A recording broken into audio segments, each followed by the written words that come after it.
Bueno, Pope, ahora vamos a hablar de los hermanos Galeano. Castaño. Mira, los hermanos Castaño Gil, Eran tres, ¿no? inicialmente, pues sí, ellos son un grupo grande de hermanos y hermanas. Sí. Los hermanos Castaño Gil, pues, campesinos, de acá de un pueblo, más o menos 3 o 4 horas de Medellín, Amalfi. Amalfi. Sí, un pueblo muy montañoso, las montañas son esplendorosamente empinadas. Y Amalfi pues, fue golpeado por la guerrilla. Y el primero que sale del pueblo es Fidel Castaño Gil. Fidel llega a Segovia, otro pueblo minero de Colombia, y allí monta una cantina y un negocio de prostitutas, y allí empieza a incursionar en el narcotráfico. Entonces ya Fidel después ya entra en el narcotráfico, y un hermano de los Castaño, que en este momento se me escapa el nombre, era piloto y traía la cocaína desde Perú, a los laboratorios de Fidel. Sí. En un vuelo de base de pasta desde el Perú se accidenta el avión y queda perdido en la selva. Sí. Y Fidel es un gran traficante de drogas, nunca tuvo un problema con la cocaína, nunca tuvo un indictment tampoco, porque nunca le capturaron un cargamento, y aliado de Pablo Escobar Gaviria desde los años 70. Fidel compra una gran mansión aquí en el barrio El Poblado, en la parte baja del barrio El Poblado, sobre la avenida El Poblado, que se llama Montecassino. Era una mansión esplendorosa para la época, porque son 30.000 metros cuadrados en pleno barrio El Poblado, y la casa muy bella. Y Fidel se la compra a William Halaby, Sí. que era un textilero de la época muy rico, y Fidel monta su centro de operaciones ahí. Y ahí es ahí donde se hicieron aliados con Pablo. Sí, ahí ya hay una alianza con el patrón, porque Fidel, entonces ya Fidel, ya entra Carlos Castaño, que también se viene del pueblo y se viene a vivir a Medellín, y vive en Montecassino. Sí. Y ya ellos ya tenían una guerra con la guerrilla de las FARC. ¿Por qué tenían una guerra? Resulta que las FARC secuestran a don Antonio, el papá de los hermanos Castaño. Las FARC lo secuestran y piden como $1 millón, al último negocian en $100.000. Los hermanos Castaño pagan por su padre y las FARC lo matan. Lo que lo mató igual. Claro. Sí, lo mataron, después de tener el dinero. Entonces allí se arma una gran guerra de los hermanos Castaño en contra de las FARC. Empiezan a matar muchísima gente en Segovia, por todos los lados empiezan a matar gente. Carlos y Fidel llegan hasta el que cuida al papá, el que lo secuestró, matan a todo el mundo. Y allí ya ellos crean una mente ya de ultraderecha. Y Fidel envía a Carlos Castaño a Israel para entrenar la mente de Carlos en unos kibús, unas cosas que llaman unos kibús en Israel, que son centros de entrenamiento de ultraderecha. Que son muy buenos. Son muy buenos, sí, los israelitas entrenan gente para el mundo en ultraderecha. Ellos expanden esta política. Y Carlos se convierte en un militar muy fuerte. Carlos Castaño, que Fidel pues no tenía esa capacidad. Fidel era inteligente, sabía manejar el dinero, y Fidel poco a poco empieza a comprar las mayores tierras del Sinú, las mejores tierras de Colombia ganaderas. Se vuelve un gran terrateniente y un ganadero muy grande. Sí. Y incursiona también en el mundo del arte, porque Fidel era un hombre tosco, pero era bien hablado, bien puesto, hacía muchísimo deporte, trotaba 20 kilómetros casi diario cuando podía, y se alimentaba muy bien, y sabía muchísimo de arte, y se movía muy bien. Fidel, por ejemplo, usted lo veía en la calle, usted lo veía con un blue jean, una camiseta esas de propaganda, pintuco, sí, propaganda, y se movía en un camión de conductor o al lado del conductor. No lo detectaba nadie, se sabía mover muy bien. Y él se iba a Urabá, y de ahí atravesaba la selva en moto, en carro, en lancha, lo que pudiera, y en mula, hasta que llegaba a Panamá. En Panamá se tomaba el avión. Y en Panamá ya tenía un pasaporte con otro nombre, ya llegaba a París. Allí tenía un lujoso apartamento, un penthouse y una limusina. Y salía a codiarse con los mejores curadores de arte de París, claro, y pintores. Para traerlo todo. Y compraban obras de arte esplendorosas para el patrón, sí, para ellos. Y Montecassino, allí están colgadas las obras más hermosas del mundo entero, en Montecassino, en los muros. Montecassino era esplendoroso. Entonces era la dualidad de Fidel, que era un asesino y era un gran curador de arte. Sabía muchísimo de arte, y sabía de vinos, y sabía hablar, y sabía política internacional. Era un hombre demasiadamente inteligente, pero no tenía las agallas de Carlos. Él era más... Carlos era un militar, más militar, sanguinario. militar. Y él recibió también entrenamiento acá del Charri Solano, que es la inteligencia militar. A nosotros nos gustaba andar con Carlos porque Carlos tenía un carnet del ejército que decía que era teniente. Ah, Y lo paraban y radiaban el carnet y salía. Uf, claro, íbamos mi teniente y tal, y lleváramos las armas que lleváramos. Y Carlos era muy hábil, sabía manejar muy bien. Entonces el patrón, pero Fidel no le ayudaba a Carlos. Entonces Carlos le pide un día trabajo al patrón y el patrón le da trabajo como sicario. Pero el patrón lo detecta de uno que es demasiado rápido, entonces lo coloca a manejar el grupo del ejército que estaba aliado al patrón, la policía que estaba aliado al patrón. Él da un grupo de detectives acá y policía secreta, la maneja para el patrón. Entonces Carlos empieza a manejar todas esas conexiones y todos los días Carlos va adquiriendo más poder porque eso es la riqueza del cartel de Medellín, las conexiones dentro del gobierno. Carlos toma muchísimo poder, pero siempre fue muy respetuoso con el patrón. Sí señor, no señor, porque Carlos era un militar. Carlos va tomando muchísimo poder y Fidel está ahí. Fidel era aliado al cartel de Medellín 100% y dentro de Montecassino se manejó el MAS, se manejó el cartel de Medellín, muchísimas cosas. Cuando muere en la casa de la catedral Fernando Galeano y Kiko Moncada, ahí es el punto de quiebre donde los Castaños ya rompen con el patrón y con nosotros, se convierten en nuestros enemigos y se alían con el cartel de Cali, porque Fidel era demasiado inteligente y Carlos muy inteligente y olieron que ya el patrón con esa jugada había perdido, entonces se alían con el cartel de Cali y ellos ven que tienen la oportunidad de tomar el control del cartel de Medellín. Ya muerto el patrón, Fidel se enloqueció, demasiado poder, y Fidel le fascinaba el poder y el dinero. Yo estuve preso con el Mono Leche, que fue el que mata a Carlos Castaño, estaba con Fidel el día que murió el patrón. Fidel estaba en una hamaca, estaba en el Sinú, en la finca de la hacienda Las Tangas de ellos, una finca esplendorosa. Fidel se paró y se daba así palmadita en la cara y decía, Fidel, Fidel, Fidel, tienes que saber manejar este poder que te llegó. Por la muerte del patrón, porque se quedaba ya de jefe. El jefe de la mafia era Fidel Castaño Gil. Bueno, Carlos Castaño Gil demasiado, ya tenía poder, pero no tenía dinero. Porque Fidel seguía cogiendo todo el dinero. Fidel era enfermo, pero enfermo por el dinero. Pero exageradamente enfermo, todo era así, así, así. Mantenía el dinero apretado. ¿Y cuál es el punto de quiebre entre Fidel y Carlos?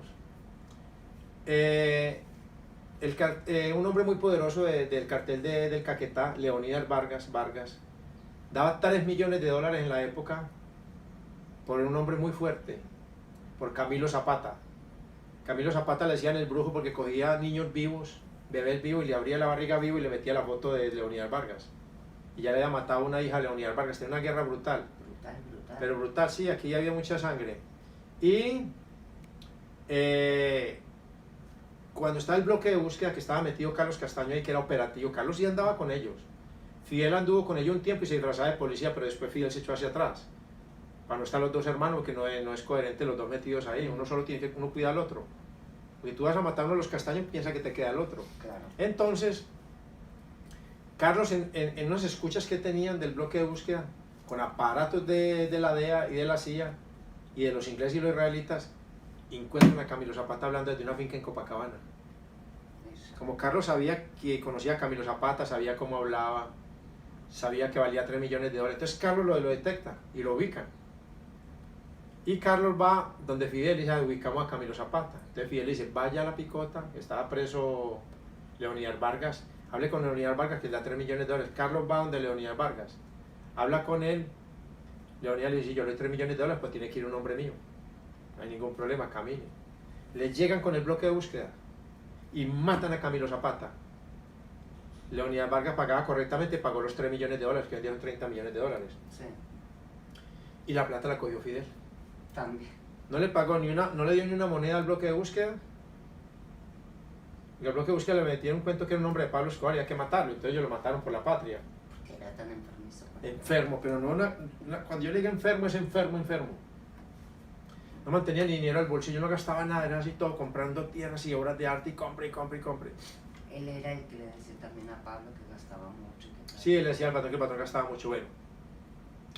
Entonces, Carlos ve, dijo, no, pues, lo correcto como lo hacía el patrón mío, son $3 millones, $1 millón para el bloque de búsqueda. $1 millón para Carlos, $1 millón para Fidel. Ahí está muy bien repartida la plata y todo el mundo está feliz. Claro. Y usted hace lo mismo con $1 millón que con $3 millones. Pero no, entonces siempre ha habido el problema en la mafia, ha sido por esas reparticiones de dinero y por problemas con mujeres. Si usted es correcto con el dinero y respeta a las mujeres de los demás, no tiene ningún problema y va para adelante y ha respetado entre la mafia. Entonces, cuando muere el patrón, Carlos es muy demasiado pensante. Ya Carlos tenía muchísimo poder porque Carlos sí combatió con nosotros.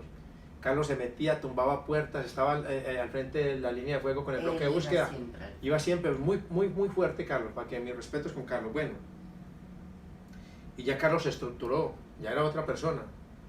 Y entonces Carlos se sienta a pensar y ve que por muchos millones de dólares que le vayan a llegar, si llegan 1.000 millones de dólares, siempre Fidel los va a coger. Y a él no le va a dar nada. Es que ellos entre hermanos se llevaban... No, ellos son brutales, son brutales. Bruto, Sí, no hay nada que ver sí. con familia. No, es que no hay familia porque ya había mucha sangre de por medio. Y don Antonio, el papá de los hermanos Castaño, ese viejo era una porquería. Era un viejo demasiado brutal, También. campesino, levantó los hijos a garrote, pata y puño. Inclusive en el parque de Amalfi un día se enfrentaron a balazo Fidel y don Antonio. Se dieron bala ahí en el parque de Amalfi, sí. Entonces, mira, entonces ahí se cree... porque es que se odiaban entre ellos, se odiaban a muerte. Sí, eran familia y si tocaban con ellos, ellos de una vez atacaban al que los tocaba, pero entre ellos se odiaban a muerte. Inclusive no me consta historias de que Fidel mató a una de sus hermanas, que un día llegó y la encontró acostada con la mujer de Fidel y la cogió, violó a la hermana para que probara macho y seguía la mató. Era una familia muy brutal. Entonces Carlos se pone a pensar y dice, puta, pues, es que el que mata, el que organiza todo soy yo. Yo soy el que voy a Cali, yo soy el que ando con el bloque de búsqueda, yo fui el que toqué, yo soy el que le metió el dinero a esto de la familia Organia en los Moncada, yo soy el de esto y esto. ¿Y yo qué voy a hacer acá si toda la plata la coge Fidel? Entonces toma la decisión a los 27 días de muerto el patrón y mata a Fidel. El propio hermano. Propio hermano, sin ningún problema. Y Carlos crea un cuento que fue la guerrilla, que fue Santomano y que le dispararon, él mata a Fidel. Él crea la situación para matar a Fidel. En esa época ellos estaban peleando con un grupo guerrillero colombiano que se llamaba el EPL. Entonces él disfraza unos paramilitares de EPL y los paramilitares y los guerrilleros del EPL tenían munición 7.62 y 5.56. Y Fidel, como era alto, él medía como un 85, muy fornido, porque era demasiado fuerte, muy musculoso, tenía una M60, también 7.62, entonces Fidel era muy inteligente. Como la M60 avanzaba más, por el cañón y por muchas cosas, él se paraba en una montañita y él le disparaba al ELN. Ya está. Le disparaba a los del EPL, entonces él siempre ganaba, llegaba rápido. Resulta que Carlos, que era mucho más inteligente que Fidel, manda a un paramilitar, a Santomano, y lo manda con un fusil de precisión, que la bala es mucho más grande y le va a llegar a Fidel donde está. ¿Dónde está directamente? Llegó y le pegó un balazo en el corazón y con la velocidad que iba la bala, le destrozó el corazón de una. Fidel cayó muerto, lo enterraron. Carlos saca el cuento de que Fidel fue asesinado por la guerrilla. Yo estaba preso en la cárcel de la Modelo en Bogotá. Yo estaba con Iván Ordinola Grajales, que era muy amigo de los hermanos Castaño. Cuando se me arrima don Iván y me dice, Pope, yo qué, mi señor, se quedó sin un enemigo ya, yo quiero mataron a Fidel. Porque Fidel le mandaba unas cosas que llamaban papayuelas, que son deliciosas, que es una papaya, pero chiquitica, son muy dulces. Más chica. Y la hacen en azúcar, almíbar, y quedan muy buenas, y le mandaba mucho a la cárcel a don Iván. Ah, ok, sí. Don Iván me llama, venga Pope, para que coma papayuela de su enemigo, y tomamos con leche helada, delicioso, bueno. Entonces no volvieron a llegar las papayuelas cuando llegó la noticia. Como a los 20 días nos mataban a Fidel, bueno, entonces ya Carlos coge todo el poder. Y Carlos, ya muerto Fidel, reúne todas las autodefensas de Colombia y funda las Autodefensas Unidas de Colombia, las AUC. Y ya se vuelve una confederación de paramilitares y en complicidad con la CIA y con la DEA les dan poder a ellos para que copen territorio en Colombia. Tenían 50.000 hombres y hacen una jugada maestra. El patrón mío mandaba por la pasta de cocaína y Fidel también a Perú, Bolivia y Ecuador. ¿Y ellos qué hacen? Mandan por las semillas de la mata de coca y siembran a Colombia matas de coca, en complicidad con la CIA y la DEA y el gobierno de Colombia. Pablo nunca quiso. No tuvo la idea, no, porque había que copar mucho territorio y muchos hombres. Es que para copar territorio necesitan 50.000 hombres, ellos tenían 50.000 hombres los paramilitares. Entonces ya Carlos se vuelve una máquina de guerra y empiezan a matar campesinos, mataron más de 1 millón de personas. Nadie sabe la gente que ellos mataron para crear miedo de todo, fueron por los campos matando y violando, y copando territorio y copando las salidas al mar. Porque ya entraron las lanchas rápidas, los submarinos, todo esto y se volvió una máquina de guerra brutal. Cuando tenían demasiado dinero ya, demasiado dinero, ellos buscan una negociación con el presidente de la República de Colombia, el doctor Álvaro Uribe Vélez. El doctor Álvaro Uribe Vélez ve la oportunidad de desmontar el paramilitarismo y parar este baño de sangre porque estaban matando muchísima gente. Entonces, inclusive los hermanos Castaño los que obligan a la FARC a entrar en el narcotráfico. En el 95 la FARC entra en el narcotráfico porque ellos nunca quisieron entrar en el narcotráfico porque dijeron que lo estaban acabando con el dinero del narcotráfico. Entonces, empieza la paz con el gobierno del doctor Álvaro Uribe Vélez, se crean unos campamentos, Santa Fe, Ralito se llama el campamento donde ellos están. Y Carlos empieza a descuadernar. Tanto poder, tanto dinero y tanta cosa. ¿Qué le pasó? Y el destino empieza a jugar en contra de Carlos. Ya había matado muchísima gente, demasiado asesino, había matado muchísimos de nosotros, había matado el cartel de Medellín, había matado con sus cosas de paramilitarismo. Carlos Castaño había volado un avión en pleno vuelo para Pablo Escobar, el avión de Avianca en el año 1989. Había participado en la muerte de Luis Carlos Galán, había participado en la muerte de Bernardo Jaramillo Osa, había organizado la muerte de Carlos Pizarro León Gómez, mató muchísima gente, mató a José Antequera dentro del aeropuerto del Dorado de Bogotá, también hirieron a un expresidente de Colombia, Ernesto Samper Pizano, muchísimos muertos de Carlos, demasiada sangre, pero él podía con la sangre porque él tenía entrenamiento militar de los israelitas y de la CIA. Y el hombre de la CIA en Latinoamérica, en Colombia, era Carlos Castaño, demasiado poderoso, conectado con la CIA, con la DEA, pero a muy alto nivel, porque Carlos es el que hace contacto con la DEA para entrarlo a los Pepes y la CIA para atacarnos a nosotros. Entonces Carlos ya con tanto poder, él no sabe manejar el poder se lo traga. O sí lo sabe manejar, ¿en qué sentido? Porque los paramilitares empiezan a pensar en que tienen demasiado dinero, pero demasiado es demasiado, pero están en la montaña, no pueden ir a un centro comercial, no pueden comer una comida decente en un restaurante italiano, no pueden mostrar sus automóviles, ¿se me entiende? Bueno, y sus joyas y sus cosas. Entonces Mancuso comete el error y se enamora demasiado del proceso de paz. Y ya ahí ya estaba apoyando a Carlos, lo estaba apoyando Vicente. Cuando muere Fidel, Carlos le vende el cuento a Vicente que lo mató la guerrilla, pero Vicente no es un hombre demasiado inteligente, es el mayor de ellos. Entonces Vicente se hace el huevón y bueno, va para adelante y toma el control del narcotráfico y se vuelve un gran narcotraficante. Porque Carlos le vende el cuento al mundo que él odia el narcotráfico y los narcotraficantes hay que matarlos y no sé qué. Pues el narcotraficante mayor era él. Bueno, Carlos empieza a tomar mucho licor, empieza a hacer locuras, a andar a mucha velocidad en los carros, se voltea y se quebró una mano, lo trajeron aquí a un hospital, bueno, casi lo atrapan, lo capturan, bueno, maneja muchísima autoridad, no lo cogieron por eso, bueno. Y empieza a hacer muchísimas cosas, empieza a ir en contra de Vicente, a atacar a los otros jefes paramilitares, a ir a ofenderlos. Cuentan un caso de un día que en la cárcel oí ese cuento, que un día que llegó don Berna a tratarlo mal, y don Berna tenía sus pececitos ahí en su hacienda, de salida cogió una granada, le quitó el pin y tiró la granada a los peces y mató a los peces. Pues estaba todo loco.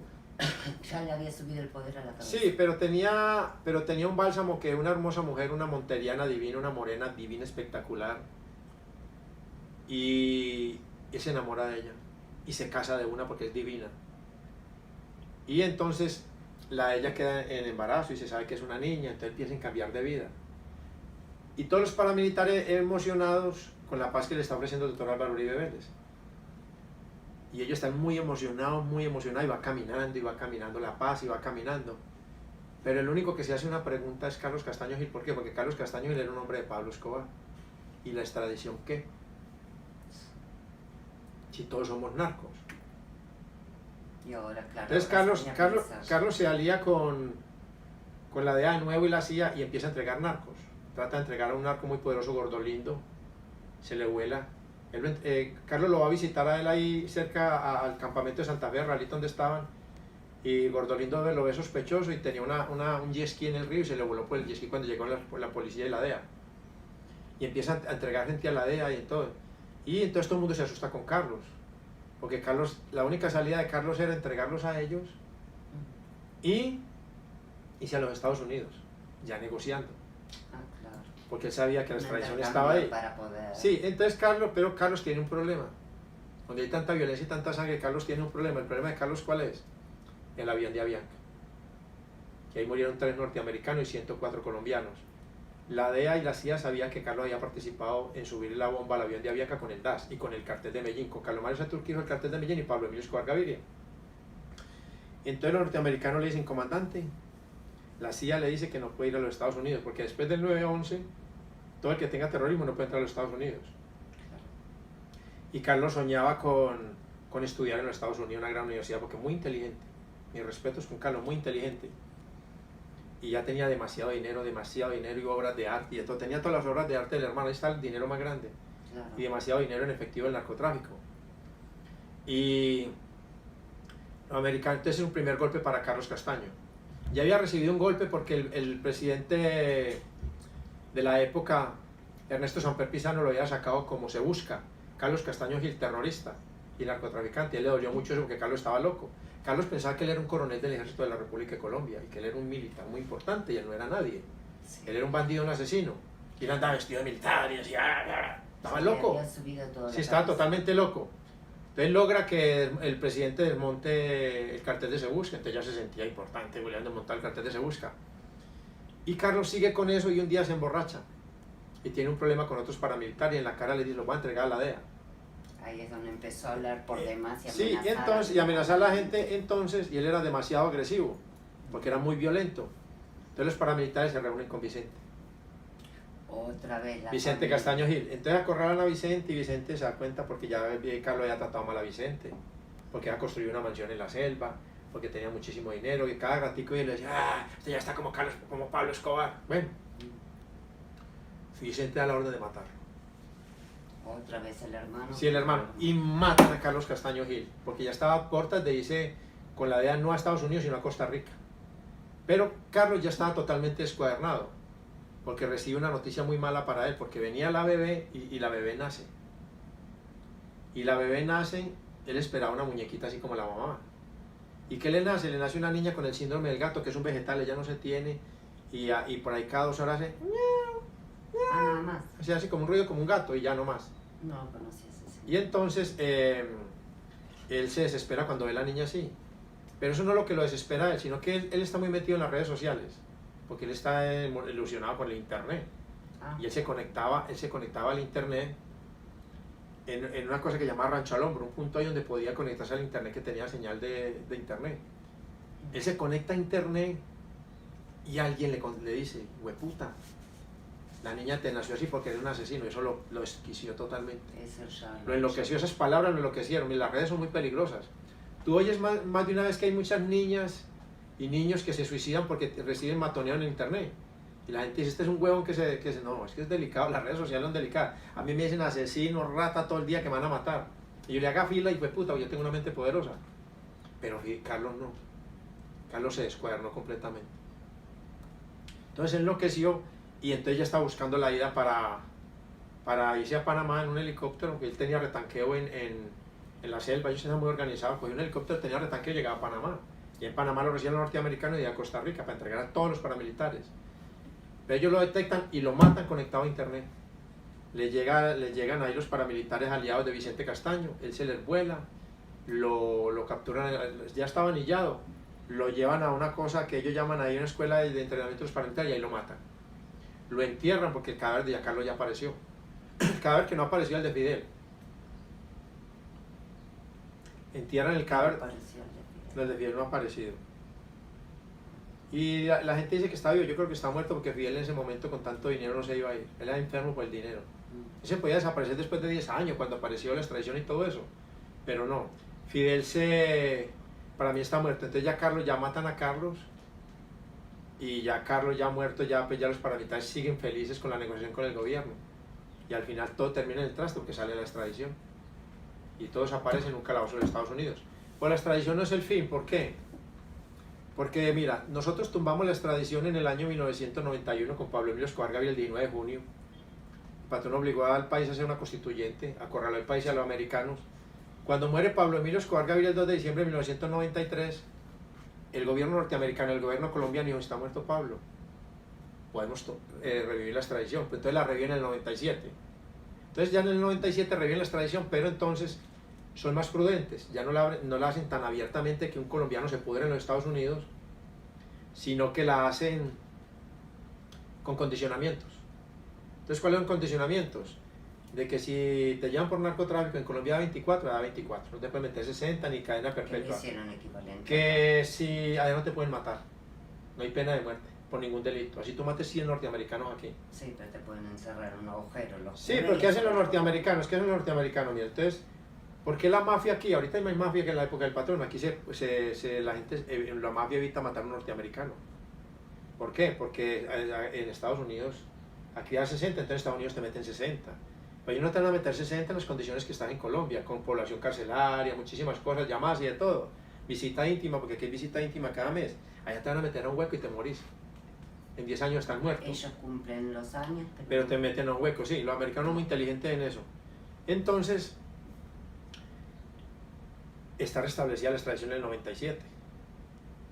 Y están mandando el narcotraficante. Y Carlos le temía la extradición. Porque Carlos tenía pánico a la cárcel. A mí me lo dijo el señor Don Berna, que estuvo conmigo en la cárcel de Cómbita, Boyacá. Cuando llegó y vio el hueco donde yo estaba, que también entró Don Berna, que yo lo apoyé a él ahí, me dijo, oiga, Pop, hermano, qué calabozo tan hijueputa. Carlos aquí se hubiera muerto en 2 días, porque Carlos era demasiado eléctrico. Yo también soy eléctrico, pero cuando hay que apagarse, se apaga uno, pues ¿qué más vamos a hacer? Esa es la historia de los hermanos Castaño Gil. Ya después, cuando muere Carlos, ya queda Vicente.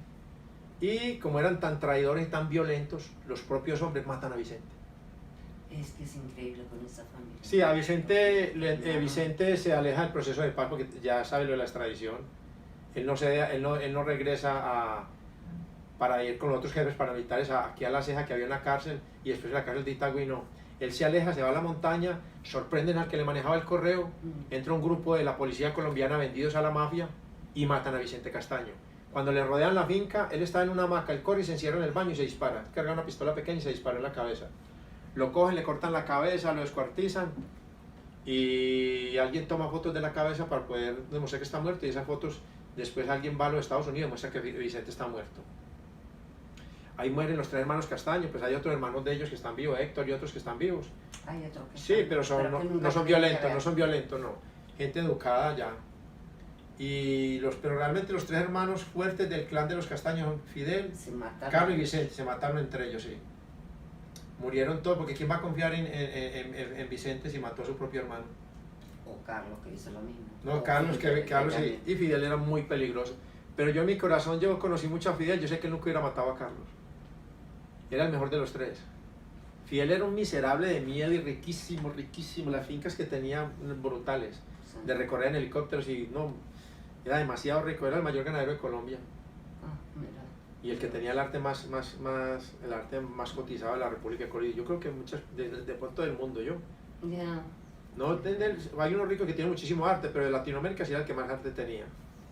Ahí la historia de los 3 hermanos Castaño, los llaman los 3 Caínes. Eso es lo que te iba a preguntar, de ahí vienen los 3 Caínes que decían, ¿no? Sí, eso lo hicieron aquí, le hicieron una serie a ellos, pero nunca, ellos no hablan con la gente que sabe. Los hermanos Castaño demasiado brutales.